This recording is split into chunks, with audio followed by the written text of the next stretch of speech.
Hello good evening students. I hope आप लोग बहुत ही स्वस्थ और मस्त होंगे। This is Bharat sir, selection Guruji online में बहुत बहुत स्वागत है, वेलकम है। जैसा कि मैं इंग्लिश कंटेंट लेकर आता हूं जो कि आगामी जो भी आपके एग्ज़ाम है, चाहे आपका वनडे हो, सीजीएल हो, सीएचएसएल हो, चाहे आपका जीडी क्यों नहीं हो, जिसमें आप इंग्लिश की अनिवार्यता नेसेसरी समझते हैं, मैं उसी चीज़ के लिए आया हूँ। तो मैं हर पहलू के लिए आपके लिए तैयार हूँ। चाहे आपका ठीक है, चाहे प्री आप दे रहे हैं, चाहे मेंस दे रहे हैं, तो आपको चाहिए क्या? Chapter wise content. तो उसी के लिए मैं यहाँ पर आया हूँ। कभी कभी स्टूडेंट होता है कि शॉर्टकट चाहता है कि शॉर्टकट में काम हो जाए। देखिए, शॉर्टकट का मतलब ये नहीं कि एकदम आधा अधूरा वाला काम करिए। शॉर्टकट मतलब ये होना चाहिए, स्मार्ट वर्क होना चाहिए। ओके, तभी आपका काम बन सकता है। चीज़ों को अगर जितने डीपली से आप जानोगे उतना अच्छे से आपका काम बन सकता है। कभी कभी स्टूडेंट यही नहीं समझ पाता कि आखिर क्या पढ़े क्या ना पढ़े, तो कुछ चीज़ हमारे जो कंटेंट वो छूट जाते हैं। तो क्या करें, चीज़ों को विस्तार से पढ़ने की कोशिश करिए, नॉट शॉर्टकट। ठीक है, शॉर्टकट के चक्कर में कुछ नहीं हो सकता, साफ साफ मैं आपको बता दे रहा हूँ। ठीक है ना। तो इसलिए चीज़ों को अगर विस्तार से समझ जाएंगे तो कहीं से छूटेगा ही नहीं। कभी कभी ये होता है कौन सा इंपॉर्टेंट है कौन सा नॉट इम्पोर्टेंट, तो आपके पास ज़्यादा ठीक है टाइम है। अगर टाइम नहीं है तो प्रिपरेशन क्यों करें भैया, सीधी सी बात है। तो टाइम अपने आप से निकालिए जितना हो सके, और अपने आप पर ज़्यादा से ज़्यादा फोकस करिए, सीधी सी बात है। अभी अपने रिलेशनशिप जितने हैं उनको भूलकर अपने फोकस मतलब जो भी प्रिपरेशन करें उस पर काम करिए, तो ज़्यादा से ज़्यादा अच्छा होगा आपके लिए। ठीक है, तो अभी फ़िलहाल हम वनडे एग्ज़ाम के लिए चला रहे हैं। तो अभी तक देखिए हमारे जो क्लास शेड्यूल है आप देख सकते हैं। सुबह जीएस जीके की बात कर रहा हूँ, 6 बजे चलता है, सतीश सर लेकर आते हैं। और रीजनिंग की बात करें 7 बजे सुबह आपको मिल जाएगा, योगेश सर लेकर आते हैं। मैथ की बात करें तो सुबह आपको 8 बजे मिल जाएगी, जो कि हमारे दीपक सर लेकर आते हैं। और ऐसे ही हिंदी भी जल्द जल्द स्टार्ट होने वाला। इंग्लिश जो कि चैप्टर वाइज कंटेंट चलता है, मैं खुद लेकर आता हूँ, तो बाकी चीज़ें आपको अच्छे से मिल जाएंगे। अभी तक हमने जितने भी चैप्टर पढ़ाए हैं, अगर आपने नहीं देखा, हम चाहेंगे आप प्ले लिस्ट में लगे हैं, सब देख लीजिए, कहीं आपसे छूट ना पाए। अगर आप नए हैं तो हम चाहेंगे इसे सब्सक्राइब कर दीजिए और ज़्यादा से ज़्यादा इसे शेयर कर दीजिएगा। ठीक है, चलिए स्टार्ट करते हैं। पहला यहाँ पर हम वो जो दिया गया है वन वर्ड सब्स्टिट्यूशन, उसकी बात करते हैं। ठीक है, erotica books pictures it is intent और द अराउज सेक्सुअल डिजायर। सीधी सी बात है, एक ऐसी बुक्स जिसे हम बोल सकते हैं कामुकता। ठीक है, कामुकता या फिर कामसूत्र वाला काम यहाँ पर। ठीक है, तो उसी की बात कर रहे हैं यहाँ पर। ओके, तो जहाँ पर सेक्सुअल डिजायर के बारे में पिक्चर के माध्यम से हो या फिर उसकी बुक से या फिर उसके बारे में कहा जाए, उसी को हम लोग यहाँ बोलते हैं क्या, इरोटिका बोलते हैं। क्या बोलते हैं? इरोटिका, शॉर्टकट की भाषा में। ठीक है, मतलब वन वर्ड्स। अगला आपका इरुडेट, नंबर सेकेंड आपका दिया है एरुडेट दिया है। क्या दिया प्रभु? जिसका मतलब होता है विद्वांस। ए लॉन्स आर्ट्स स्कॉलरली पर्सन, सीधी सी बात है, विद्वान पर्सन। एक चीज याद रखिए, अगर पर्सन है मतलब मेल है तो विद्वान बोलते हैं, अगर वही फीमेल हो जाए तो उसको विदुषी बोलते हैं। क्या बोलते हैं? विदुषी बोलते हैं। तो याद रखिएगा चीज़ों को, कभी भी भूलकर फीमेल की जगह पर ये मत भिड़ा दीजिएगा। फीमेल के लिए हम विद्वान, अगर लर्न मैन है, लर्न पर्सन है, मैन की बात नहीं को, पर्सन अगर है वो भी फीमेल है तो विदुषी बोलेंगे। ठीक है ना।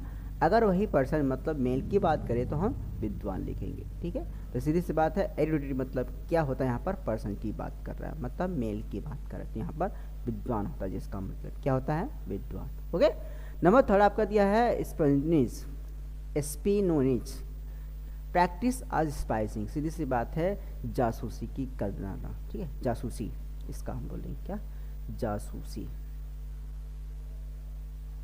क्या हो जाएगा? जासूसी। ओके, एस्पिनेज प्रैक्टिस आप स्पाइसिंग।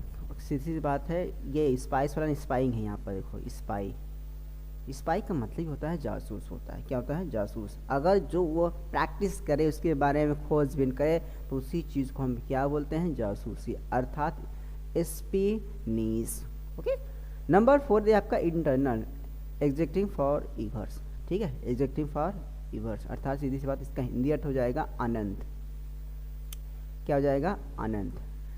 एग्जैक्टिंग्स फॉर ईवर्स अर्थात इंटरनल, इसका हिंदी अर्थ क्या हो जाएगा, अनंत हो जाएगा। क्या हो जाएगा, अनंत हो जाएगा। ठीक है, अगले हम बात करें इफोनियस ऑफ प्लीजेंट साउंड। क्या है, ऑफ प्लीजेंट साउंड, जिसका हो जाएगा सुरीला। इसका हिंदी अर्थ सुरीला। सुरीला का मतलब आप समझ सकते हैं क्या हो जाएगा आपका, जिसका बहुत ही साउंड्स अगर सुने तो मन गदगद हो जाता है, मतलब हैप्पीनेस आप फील करते हैं, तो उसी को हम इफोनियस अर्थात आप प्लीजेंट साउंड्स बोलते हैं यहाँ पर। ओके, कितना ईजी था ना। ओके, अगर सेशन अच्छा लगा तो हम चाहेंगे इसे आप ज़्यादा से ज़्यादा शेयर कर दीजिएगा और लाइक तो ज़रूर ठोक दीजिएगा। ओके, चलिए अगले वर्ड की तरफ बढ़ते हैं। अगला दिया आपका euphoria, a strong feeling of the happiness ecstasy. ठीक है, इसका मतलब होता है अस्थाई। क्या होता है, अस्थाई। क्या होता है प्रभु, अस्थाई। A strong feeling of happiness स्कैटी। ओके, इफोरिया।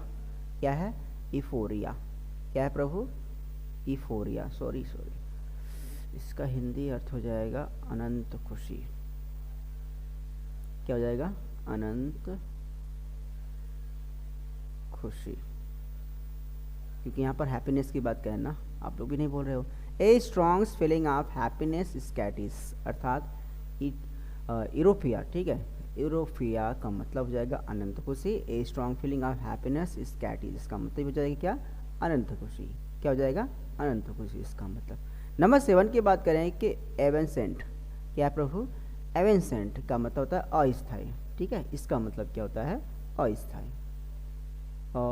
अस्थाई अर्थात of a very short duration of periods ephemeral transient. सीधी सी बात है, कोई भी चीज़ हो बड़े कम समय के लिए हो तो उसी को हम बोल रहे क्या, अस्थाई बोलते हैं। क्या बोलते हैं, अस्थाई या फिर टेम्पररी। ओके, तो यहाँ पर हम वन वर्ड के भाषा में क्या बोलेंगे, एवेंसेंट। क्या बोलते हैं, एवेंसेंट। ओके, नंबर 8 की बात करें तो आपको दिया गया है यहाँ पर एक्सप्लिकेबल। ठीक है, explicable dash can be the explain, जिसे हम व्याख्यात कर सके। सीधी सी बात है, विवेचनात्मक, विवेचनात्मक। ठीक है, विवेचनात्मक हो जाएगा। सीधी सी बात, जिसे हम अपनी भाषा में उसे अच्छे तरीके एक्सप्लेन कर सके या फिर बता सके, वही आपका क्या हो जाएगा, एक्सप्लिकेबल हो जाएगा। ओके, नंबर 9 आपका दिया है एक्सटेम्परर। ठीक है, क्या दिया है, एक्सटेम्पर, जिसका मतलब होता है बिना तैयारी का भाषण। A speech deliver with the preparation. देखिए, डिलीवर शब्द वहाँ पर होता है जहाँ पर हम भाषण देते हैं। क्या होता है, जहाँ पर हम भाषण देते हैं वहाँ पर डिलीवर होते हैं, केवल स्पीचिंग नहीं हो जाएगा वहाँ पर। ठीक है ना, तो अभी हम इसको हम पढ़ा दिए हैं डिलीवर शब्द कहाँ पर इस्तेमाल करते हैं। अगर आपने नाउन वर्ब चैप्टर हमारा पढ़ा है तो आपको वह क्लियर हो जाएगा। ओके, तो एक्सटेम्पोरल का मतलब हो जाएगा कोई भी अगर हम भाषण दें वो भी बिना तैयारी का।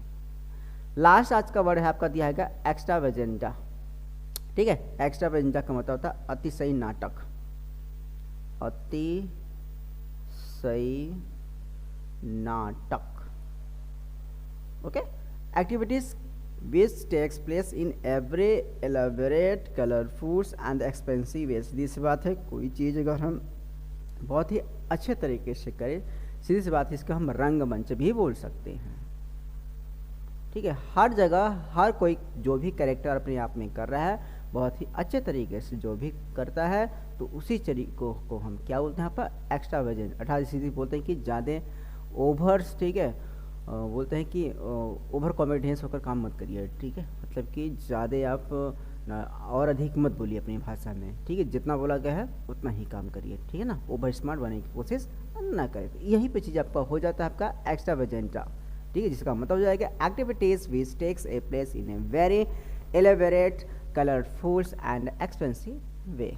ठीक है, आज का सेशन बहुत ईजी था, लेकिन आपके वनडे एग्जाम के लिए बहुत ही इंपॉर्टेंट था एक एक शब्द। इसलिए मैं चाहूँगा इसे आप रीडिंग के साथ साथ राइटिंग का भी काम श्योर करें, जिससे कि आपको ही फ़ायदा होगा। एक बात कहा गया है कि जो कि हमारे APJ सर कहे हैं बहुत ही अच्छे भाषा में आपके लिए, स्पेशली कि अगर आदमी 100 बार पढ़ता है, अगर एक बार ले लेता है उसके बराबर होता है। तो फ़ायदा किस में आपका हुआ, लिखने में। इसलिए चीज़ों को लिखने की कोशिश करिए। ओके, तो फिर से कल मिलते हैं और इसी चैनल पर भरत सर के साथ सिलेक्शन गुरुजी ऑनलाइन क्लास में। तब तक के लिए अपना ख्याल रखिएगा। बाय बाय, जय हिंद, जय भारत।